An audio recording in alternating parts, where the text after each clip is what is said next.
திக்விஜயம் செய்வதென்பது ஒவ்வொரு சக்கரவர்த்தியின் கடமை என்பது உனக்கு தெரியாததா? அதற்காக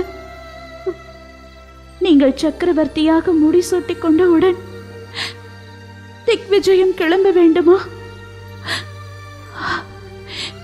உங்கள் அண்ணனுக்காகத்தானே இந்த தியாகத்தை செய்ய துணிந்தீர்கள். அதுவும் ஒரு விதத்தில் உண்மைதான். ஆனால் என் மனம் எப்பொழுதும் ஓரிடத்தில் நிலை கொண்டிருக்காது. திக்விஜயம் எனது கனவாக இருந்தது. இன்று அது நிறைவேறிவிட்டது. என்னுடைய பரிபூர்ண விருப்பத்தின் பேரிலேயே நான் திக்விஜயம் செய்ய முடிவெடுத்துள்ளேன். நீ கலங்காதே. இன்னும் எத்தனை ஆண்டுகள் பிரிந்திருக்க வேண்டுமோ தெரியவில்லையே. கவலைப்படாதே, காலம் கரைந்தோடிவிடும். நானும் உன்னை தேடி விரைந்தோடி வருவேன்.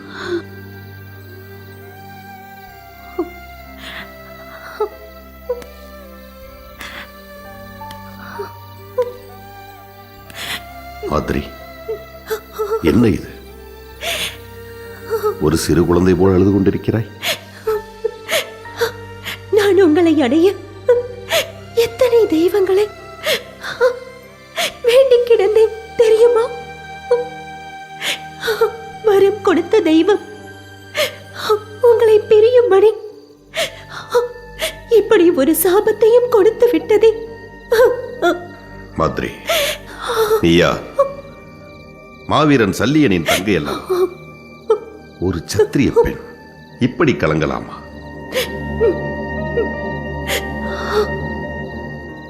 திக்விஜயம் செல்லும் கணவனை திலகமிட்டு வழியனுப்பி வைக்க வேண்டாமா?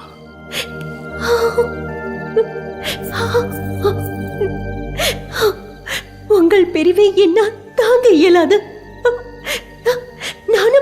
நானும் உங்களுடனே வந்து விடுகிறேன். மாத்ரி, நான் என்ன சுற்றுப்பயணமா செல்கிறேன் உன்னையும் அழைத்துச் செல்வதற்கு? பெரும் படையோடு அத்தினாபுர சாம்ராஜ்யத்தை விரிவுபடுத்த நான் திக்விஜயம் செல்கிறேன். அதில் போரும் அடக்கம். எனக்கு போரிட தெரியும், தேரோட்ட தெரியும். தசரதனுக்கு கைகேயி தேரோட்டியதை போல் நான் உங்களுக்காக தேரோட்டுகிறேன். மாத்ரி, உன்னுடைய வீரம் என் மேல் கொண்ட காதல் என்னை வியக்க வைக்கிறது. ஆனால் வேண்டாம், இது நெடும் பயணம். நான் விரைவில் நாடு திரும்புவேன்.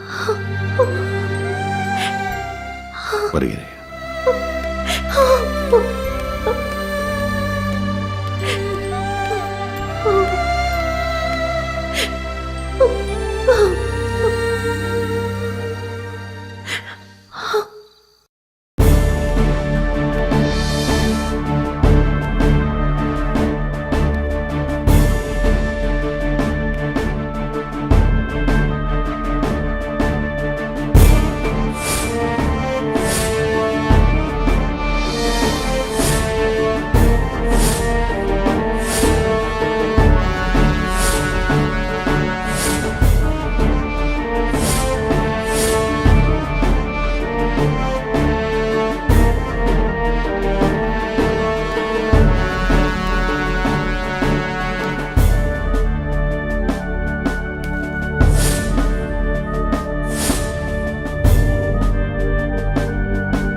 பாண்டு, வெற்றியுடன் திரும்பி வா.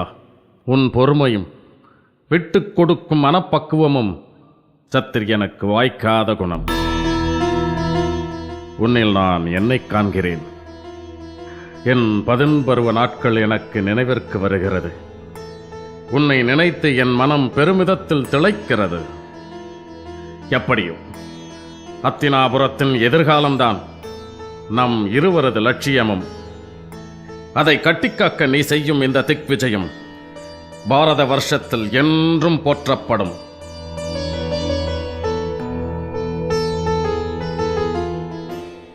பேரனே, உன்னை நினைத்து நான் பெருமிதம் கொள்கிறேன்.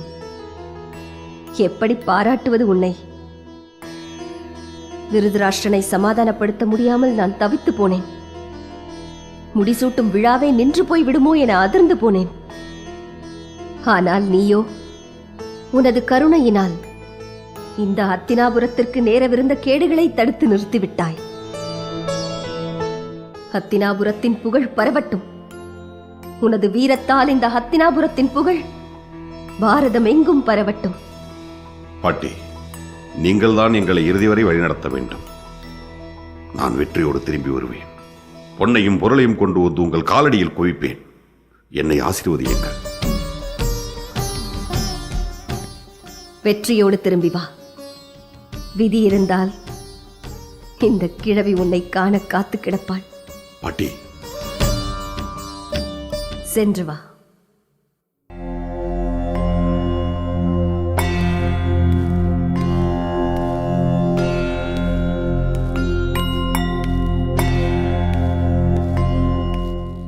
அம்மா, சென்று வருகிறேன். நீ அத்தினாபுரத்தின் சக்கரவர்த்தியாக திக்விஜயம் செய்வது ஒரு சத்திரிய பெண்ணாக எனக்கு பெருமிதத்தை தருகிறது. ஆனால் ஒரு தாயாக என் மனம் கிடந்து துடிக்கிறது. அம்மா, வீரத்திற்கு பெயர் பெற்ற காசிராஜனின் புதல்வி நீங்கள் இப்படி அழலாமா? வெற்றியோடு திரும்பி வா என்று மகிழ்ச்சியோடு வழி அனுப்பி வைக்க வேண்டாமா? ஆசீர்வதியுங்கள் அம்மா.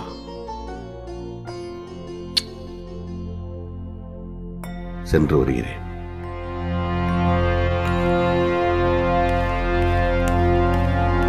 காந்தாரி, உண்பதற்கு வேண்டாம். பாண்டு வருகிறார். அண்ணா, பாண்டு, இன்றே நீ திக்விஜயம் புறப்படத்தான் வேண்டுமா? பாண்டு மன்னர் கொடுத்த வாக்கை மீறாதவர். மேலும் திக்விஜயம் செய்வதே அவரது லட்சியம். இல்லையா அரசே? சரியாக சொன்னீர்கள் சகுனி. உங்களின் முடிவு உங்களது பெருந்தன்மையை காட்டிவிட்டது. நீங்கள் குந்தியை பற்றியோ மாத்ரியை பற்றியோ சிறிதும் கவலைப்பட வேண்டாம். அவர்களை எனது சொந்த சகோதரிகளாக நான் பார்த்துக் கொள்வேன். தியாகத்தின் திருவுருவம் நீங்கள். உங்களை பற்றி எனக்கு சொல்ல வேண்டுமா? ஒரு தாயை போல் நீங்கள் இருக்கும் பொழுது நான் ஏன் அவர்களை பற்றி கவலைப்படப் போகிறேன்? அண்ணா, இனி ஆட்சி உங்களுடையது. உங்கள் விருப்பப்படியே அத்தினாபுரத்தில் ஆட்சி நடக்கட்டும். நான் உங்களிடமிருந்து விடைபெற்றுக் கொள்கிறேன். பாண்டு, நல்லது. நலமாக சென்று வா.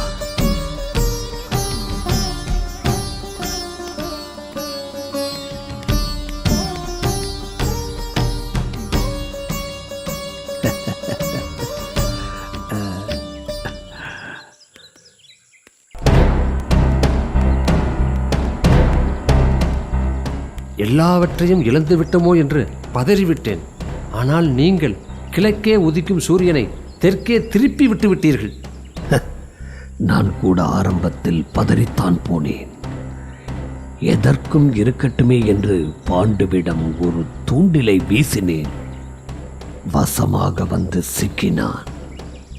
பாண்டுவை போன்ற ஒரு ஏமாளியை நான் இதுவரை கண்டதே இல்லை.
நில்லுங்கள். பட்டத்து அரசியாருக்கு வணக்கம். என்ன இது? இது ஆற்றங்கரையில் கண்டெடுக்கப்பட்ட பெட்டி. இதன் உள்ளே என்ன இருந்தது? தெரியவில்லை. நாங்கள் இதை திறந்து பார்க்கவில்லை. இதை எங்கே வைப்பது? என் அறையில் வைத்துவிட்டு செல்லுங்கள். உத்தரவு அரசி.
என்ன நிலவை காணாத அள்ளி போல் முகம் வாடி இருக்கிறது?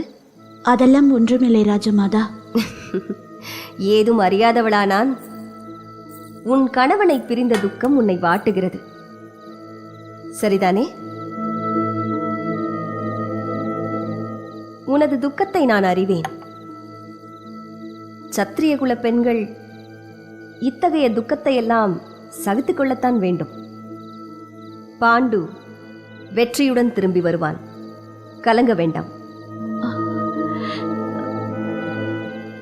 ராஜமாதா, என்ன? மதுராவில் என் உயிர் தோழிக்கு உடல்நலம் சரியில்லை என்று கேள்விப்பட்டேன். ஓ, அதற்கு நமது உதவி ஏதும் தேவைப்படுகிறதா? இல்லையேல் நமது ராஜ வைத்தியரை வேண்டுமானால் அனுப்பி வைக்கலாம். இல்லை இல்லை ராஜமாதா, அவளை நான் உடனே காண வேண்டும்.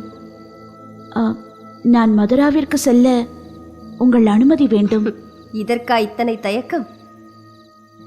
இது உன் நாடு, நீதான் இங்கே பட்டத்தரசி. எனது அனுமதி எதற்கு? உனது விருப்பம் போல் நீ மதுரா தேசம் சென்று வரலாம். இல்லை, அது முறையாக இருக்காது. அதெல்லாம் ஒன்றுமில்லை, நிம்மதியாக சென்று வா.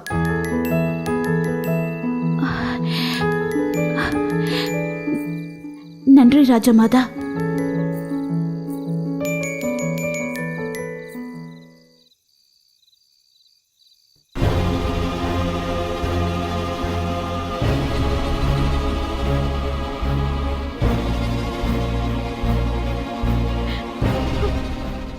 ருதா, ஏன் இந்த கண்ணீர்? உனக்கு என்னவானது? உன் கணவர் திக்விஜயம் புறப்பட்டதாக கேள்விப்பட்டேன். அதை நினைத்துதான் இப்படி கலங்குகிறாயா? இல்லை பத்ரா. பின் எதற்கு இப்படி ஓர் அழுகை?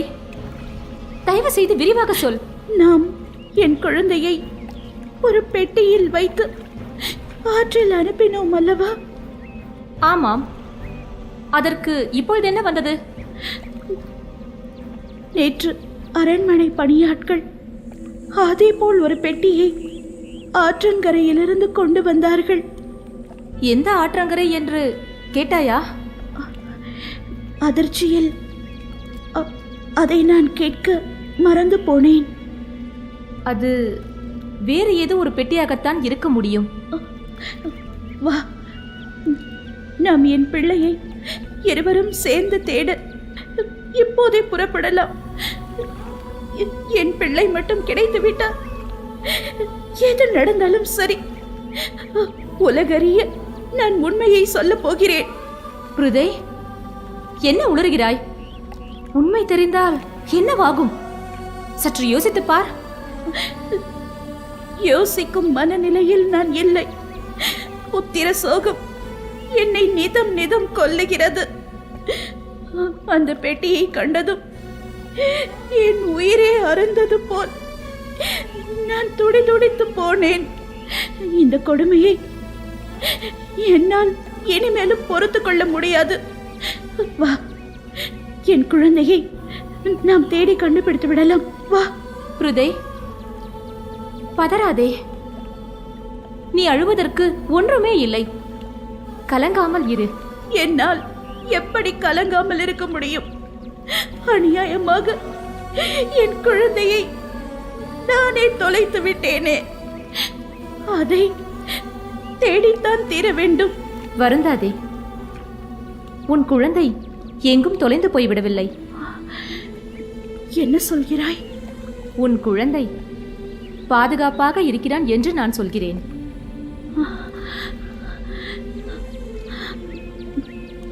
பத்ரா, நீ சொல்வது நிஜம்தானா? என் குழந்தை எங்கே இருக்கிறான்? எப்படி இருக்கிறான்? சற்றே அமைதியாக இரு. உன் குழந்தை அதிரதன் என்ற தேரோட்டியின் வீட்டில் வளர்ந்து கொண்டிருக்கிறான். தேரோட்டியின் வீட்டிலா? ஐயோ, எல்லாம் நான் செய்த பாவம். என்ன சிரமப்படுகிறானோ என் குழந்தை. கவலைப்படாதே. உன் மகன் சீரும் சிறப்புமாகத்தான் தேரோட்டியின் வீட்டில் வளர்கிறான். அவனுக்கு ஒரு குறையும் இல்லை. பத்ரா, என் மகனை எப்படி எப்போது கண்டுபிடித்தாய்? நாம் அந்த குழந்தையை ஆற்றில் விடும்போது நீ பட்ட வேதனை என்னை மிகவும் பாதித்து விட்டது. அதனால் மறுநாளே அந்த குழந்தையை நான் தேடத் தொடங்கிவிட்டேன். அப்படியா? ஆமாம். ஆனால் அவன் இருக்கும் இடம் எனக்கு தெரிய பல வருடங்கள் ஆகிவிட்டன. அவன் பிறக்கும் போதே அவனது காதில் இருந்த குண்டலம்தான் அவனை எனக்கு அடையாளம் காட்ட உதவியது. உனக்கு எப்படி நன்றி சொல்வதென்றே தெரியவில்லை.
ஒரு பக்கம் சகோதரன் திருதராஷ்டிரனுக்காக திக்விஜயம் செய்ய புறப்பட்டான் பாண்டு.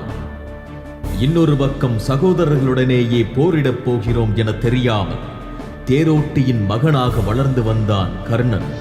இந்நிலையில் மதுராவில் கொடுங்கோல் ஆட்சி புரிந்து வந்த கம்சனுக்கு முடிவு கட்டவும், பாரதப் போரில் நீதியின் பக்கம் நின்று தர்மத்தை நிலைநாட்டவும் பகவான் ஸ்ரீமன் நாராயணன் கிருஷ்ணாவதாரம் எடுக்கும் சூழல் உருவாகியது.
நாராயண நாராயண வாசுதேவா வைகுந்தா வைகுந்தா வைகுந்தா நீயும் இந்த கொடுமையெல்லாம் பார்த்து கொண்டுதான் இருக்கிறாயா? நீயும் இந்த கொடுமையெல்லாம் பார்த்து கொண்டுதான் இருக்கிறாயா? பாவி கம்சனின் காற்று பட்டாலே எங்கள் கழனி எல்லாம் பற்றி எரிகிறது. எங்கள் கழனி எல்லாம் பற்றி எரிகிறது. அவன் காலடிப்பட்ட இடமெல்லாம் பாளையாகி விட்டது, பாளையாகி விட்டது. நாராயணா, இந்த கம்சனால் நாங்கள் படும் கஷ்டங்களில் இருந்து எங்களுக்கு விமோச்சனமே கிடையாதா? எங்களுக்கு விமோச்சனமே கிடையாதா? இந்த அட்டூழியத்திற்கும் அநியாயத்திற்கும் முடிவே இல்லையா? முடிவே இல்லையா? கம்சனின் காற்று பட்டு எங்கள் கழனி எல்லாம் எரிகிறதே, அவன் காலடிப்பட்ட எங்கள் நிலங்கள் எல்லாம் பாளையாகி விட்டதே. நாங்கள் படும் துயரங்களை எல்லாம் நீ இன்னும் வேடிக்கை பார்த்து கொண்டுதான் இருக்கிறாயா? நாராயணா, வைகுந்தா, இந்த அட்டூழியங்களுக்கெல்லாம் ஒரு முடிவே கிடையாதா? இந்த அட்டூழியங்களுக்கெல்லாம் ஒரு முடிவே கிடையாதா? பத்மா, மதுராவில் அரங்கேறும் அநியாயங்களை பார்த்தாய் அல்லவா? நினைத்தாலே நெஞ்சு பதறுகின்றது. கம்சனின் கொடூரம் நாளுக்கு நாள் பெருகிக் கொண்டே போகிறது. மதுரா மக்கள் நாராயணா நாராயணா என்று எழுப்பும் அபயக்குரல் வைகுந்தத்தையே நடுங்க வைக்கிறது. அபயம் அளிக்க வேண்டிய இவரோ இங்கு ஆனந்த லஹரியில் திளைத்திருக்கிறார். லோகத்தின் சேமம் குறித்து இவருக்கு அக்கறை இருக்கிறதா இல்லையா? உண்மைதான். இந்த மதுரா மக்கள் நம் கணவரை சேவிப்பதை தவிர வேறு ஏதும் அறியாதவர்கள். அதனால் தானோ என்னவோ அவர்களை அனுதினமும் இம்சை செய்கிறான் கம்சன். இவரோ தன்னையே கதியென்று கிடக்கும் மக்களை மறந்து நிஷ்டையில் இருக்கிறார். மனம் பொறுக்காமல் இது குறித்து இவரிடம் கேள்வி கேட்டால் ஏதோ மரியாத குழந்தை போல் பொன் சிரிப்பொன்றை சிரிப்பார். மதுரா மக்களுக்கு அனுகிரகம் செய்ய வேண்டியவர் இங்கே அனந்த சேனத்தில் இருக்கிறார். இந்த கொடுமையெல்லாம் அறியாதவர் போல் எப்படித்தான் இவரால் சாந்தமாக நிஷ்டையில் ஆழ்ந்து கொண்டிருக்க முடிகிறதோ தெரியவில்லை.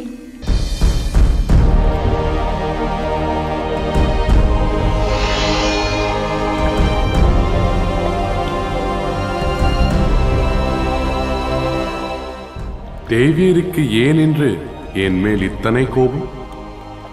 நீங்கள் நிஷ்டையில் இருந்தீர்கள் என்றல்லவா நாங்கள் நினைத்தோம். என் துயில் எப்போதும் ஆழ்மனம் விழித்திருக்கும் அரித்துயில். என் மனக்கண் சதா சர்வகாலமும் விழித்து கொண்டேதான் இருக்கும். அனைத்தையும் யாம் அறிவோம். அப்படியானால் கம்சனின் இம்சைகளுக்கு முடிவே இல்லையா? இதற்கே இப்படி மனம் குமுறினால் எப்படி?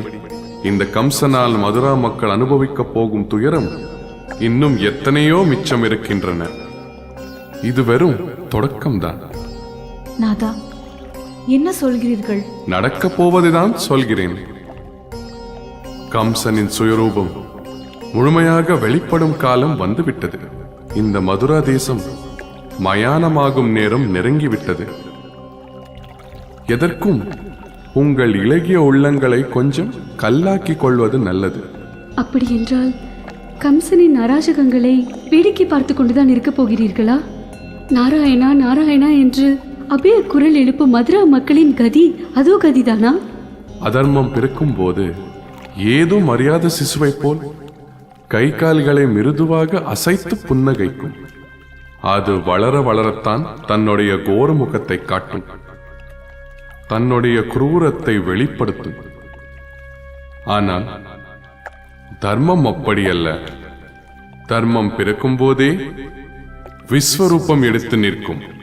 மெல்ல மெல்ல வேர் விட்டு வளர்ந்த அதர்மத்தை தர்மம் வேரோடு சாய்க்கும். தர்மம் அவதரிக்கும் நேரம் நெருங்கிவிட்டது. தர்மம் அவதரிக்கும் நேரம் நெருங்கிவிட்டது.